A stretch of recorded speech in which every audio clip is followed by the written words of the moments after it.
महाराज श्री जी का सानोदा पधारी।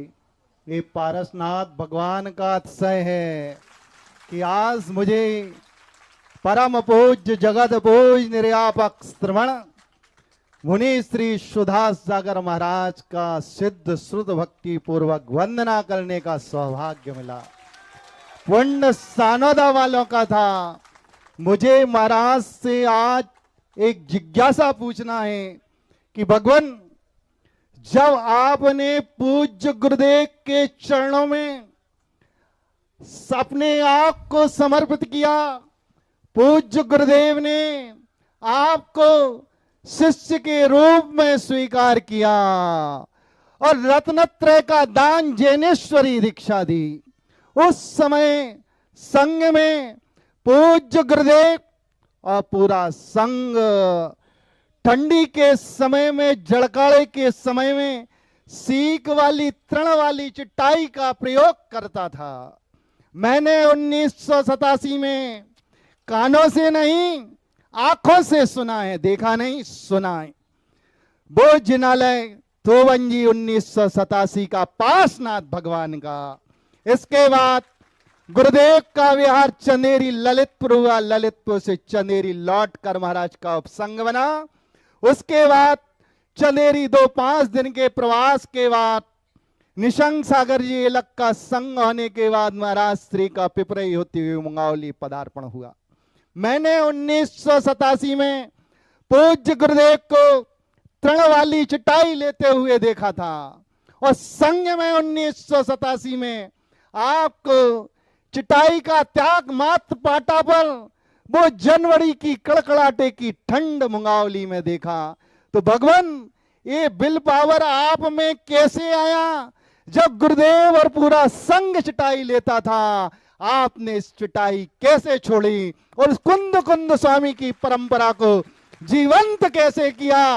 और आपको देखकर गुरुदेव ने भी आजीवन चटाई का त्याग कर दिया और पूरे संघ के साधकों को गुरुदेव ने दीक्षा दी। तो एक शर्त के साथ, जो चटाई का त्याग करेगा, मात्र रुग्ण साधुओं के लिए छूट दी गई। तो मुझे आपसे पूछना, गुरुदेव ने भी जिस वस्तु का त्याग नहीं करने का साहस कर पाए, ये विल पावर आप में कहां से आया? ये मनोबल आप में कहां से आया? ये मेरी जिज्ञासा का आप समाधान दीजिए। वो कहते हैं ना कि नया मुल्ला, वही मेरी दशा थी। यूं जब कभी शुरुआत में क्या होता है, जब शास्त्रों को पढ़ते हैं तो ऐसे लगता है कि जैसा शास्त्रों में लिखा है वैसा मैं भी करूं। छोटे बालक जल्दी उसको ग्रहण करने का भाव करते हैं। और जब शीत आदि परिचय को पढ़ रहे थे कि नदी के किनारे शीतकाल में बैठते हैं और गर्मी के किनारे गर्मी के समय पहाड़ों पर बैठते हैं, तो ये सब बातें बढ़कर के जैसे रागी को राग की बातें सुनकर के राग जागता है, ऐसी बैरागी को बैराग की बातें सुनकर वैराग्य जागता है। और उस बैराग की बातों को सुनकर के लगता था कि ऐसा भी कभी होता है क्या, ऐसा भी संभव है क्या? चलो प्रैक्टिकल करते हैं। सन 1984 की घटना है, जबलपुर की। हम और समय सागर जी महाराज दोनों यूं इसी शीत परिचय की चर्चा कर रहे थे। तो यूं बात आई बातों बातों में, क्या ऐसा होता होगा? सही है। तो बात आई कि अपन संदेह क्यों कर रहे हैं, करके देख लेते हैं। बस उसी दिन से हम लोगों ने बिना चटाई के, चटाई को छोड़ा नहीं था, चटाई तो रखी रहती थी पर ओढ़ते नहीं थे। करीबन 1-8 महीने निकला होगा। हमारे दुर्भाग्य से कहो या भाग्य से कान में तकलीफ हो गई किसी भक्त दलाल ने, दयालु ने, दयाल नहीं कह के दयालु ने पूज्य गुरुदेव से कहा कि महाराज के कान में दर्द होगा। तो आचार्य से कान में दर्द क्यों हो गया? तो दूसरा दयालु खड़ा था, उसने कहा महाराज जी वो चटाई नहीं लेते, चटाई नहीं लेते। आचार्य ने तुरंत बुलाया, बोले तुम्हें चटाई दी गई है कि नहीं? मैंने कहा जी। कहाँ है? तो मैंने कहा रखी है। तो रात में भी रखी रहती है क्या? अरे मैंने कहा कहीं FIR लिखी गई है। नहीं नहीं रखी है। रखने को दी थी कि ओढ़ने को दी थी?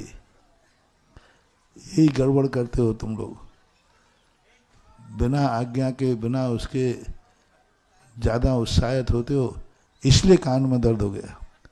कल के दिन कुछ और हो जाए तो ऐसी गलती नहीं करना चाहिए। और कौन कर रहा है? और मैंने कहा मैं फंसा तो फंसा, दूसरे को नहीं फंसाऊंगा। कुछ बदमाश लोग होते हैं, जब स्वयं फंस जाते तो वे 4 को और फंसा देते हैं, लेकिन अपन उन बदमाशों में नहीं थे। आचार्य ने बहुत, और कौन है तुम्हारे साथ में? मैंने कुछ नहीं कहा। मैंने कहा नहीं हम ओढ़ लेंगे आज। ओढ़ने की नहीं बोल रहा हूँ, मैं ये पूछ रहा हूँ कि और कौन है? नहीं नहीं मैं आज से ओढ़ना चालू कर दूँ। आचार्य से 3 बार पूछा और कौन कर रहा है ऐसा? नहीं नहीं मैं आज से ओढ़ना चालू कर दूंगा। मैंने 3 बार, लेकिन एक बार भी मैंने नहीं कहा कि एक साथी और है। फिर तुरंत मैं समय सागर महाराज के पास गया, मैंने कही आज तो बचा लिया, अब आप भी चटाई ले लो और हम भी। चटाई तो थी, एक भाव था कि नहीं करना, पर आचार्य ने कहा नहीं ऐसा नहीं करना, ज़्यादा उतनी ही तपस्या करो जो शरीर सहन कर सके। हम लोग लेना शुरू कर दिया। फिर आचार्य महाराज ने सबको पना कर दिया। और पनागर जब गए हम लोग, तो पनागर में आचार्य श्री ने उस स्थान पर हम लोगों को उन्होंने नहीं बताया चटाई का। बस हम लोग जब सो जाते थे तो आचार्य स्वयं अपनी चटाई लपेट के बाजू में रख देते थे। उन्होंने चटाई लेना बंद कर दिया। और 2 महीने ये आचार्य श्री ने किया कि बिना चटाई के ठंड में कैसे रात निकलती है, आचार्य श्री ने स्वयं सहन किया।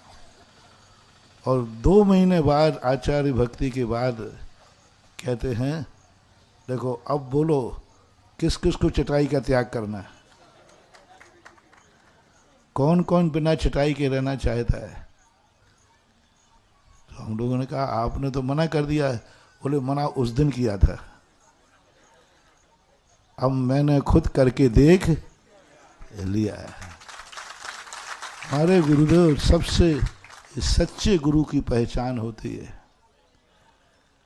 सच्चा गुरु कभी भी अपने शिष्यों को वही कठिन मार्ग बताता है, पहले स्वयं कठिन मार्ग पर चलता है। स्वयं देखते पहले क्या होता है, कैसे होता है। कल के दिन नींद नहीं आए विक्षिप्त हो जाए, नींद नहीं आए तो गर्मी भी चढ़ सकती, कुछ भी हो सकता है।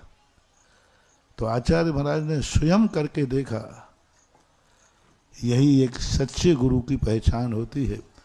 शिष्य को वही साधना देते हैं जो स्वयं अपनी जिंदगी में साधना कर लेते हैं। ऐसे हमारे आचार्य महाराज सबको पहले स्वयं साधना करते थे हर चीज़ की, फिर बाद में कराते थे। ऐसे गुरु को बार बार नमोस्तु। हमारे देख करके उन्होंने नहीं त्यागा है, उनको देख करके हम लोगों ने त्यागा था। उन्होंने शीत परिचय शतक लिखा है, उस परिचय शतक को पढ़ करके ऐसा भाव हुआ था। निरापक श्रवण परम पूज्य मुनि पुंगव सुधा सागर जी महाराज की। बंधुओं, ये सुधा सिंधु का दर है,